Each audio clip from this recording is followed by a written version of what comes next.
Hello guys.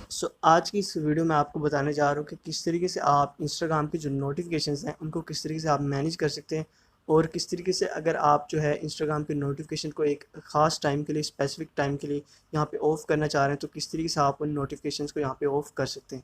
So guys, उसके लिए सबसे पहले आपको अपने इंस्टाग्राम की जो प्रोफाइल का ऑप्शन मिल रहा है, आपको सिंपली वहाँ पर आना है, और वहाँ पे आपको अपर राइट कॉर्नर के ऊपर यहाँ पे 3 लाइनों का जो ऑप्शन मिल रहा है, वहाँ पे आपको क्लिक करके सिंपली आपको जो सेटिंग्स का ऑप्शन मिल रहा है, आपको वहाँ पे क्लिक करना है। और गाइस, सेटिंग्स में आपको जो सेकंड नंबर पे एक नोटिफिकेशंस का ऑप्शन मिलेगा, आपको सिंपली इस नोटिफिकेशन वाले ऑप्शन पे क्लिक करना है। और गाइस, नोटिफिकेशन में आपको आपके इंस्टाग्राम के तमाम नोटिफिकेशंस मिल जाते हैं, जिनको आप इजीली यहाँ पे मैनेज कर सकते हैं।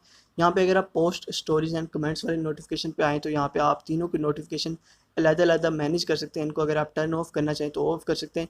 इसी तरह आप यहाँ पे कॉल्स एंड मैसेजेस के भी नोटिफिकेशन आप यहाँ पे चाहें तो मैनेज कर सकते हैं। लेकिन गाइज़, अगर आप एक ही टाइम पे जो इंस्टाग्राम के तमाम नोटिफिकेशन उनको एक ख़ास टाइम के लिए यहाँ पे ऑफ करना चाहिए, पॉज़ करना चाहें, तो आपको जो पॉज़ ऑल का ऑप्शन मिल रहा है, आपको सिंपली इस पे क्लिक करना है। और गाइज़, यहाँ पे आप देख सकते हैं कि आप किसी भी एक स्पेसिफिक टाइम के लिए, ख़ास वक्त के लिए अपना जो इंस्टाग्राम की नोटिफिकेशन है उनको यहाँ पे पॉज़ कर सकते हैं। और गाइज़, उस टाइम तक आपको इंस्टाग्राम के कोई भी नोटिफिकेशन रिसीव नहीं होंगे।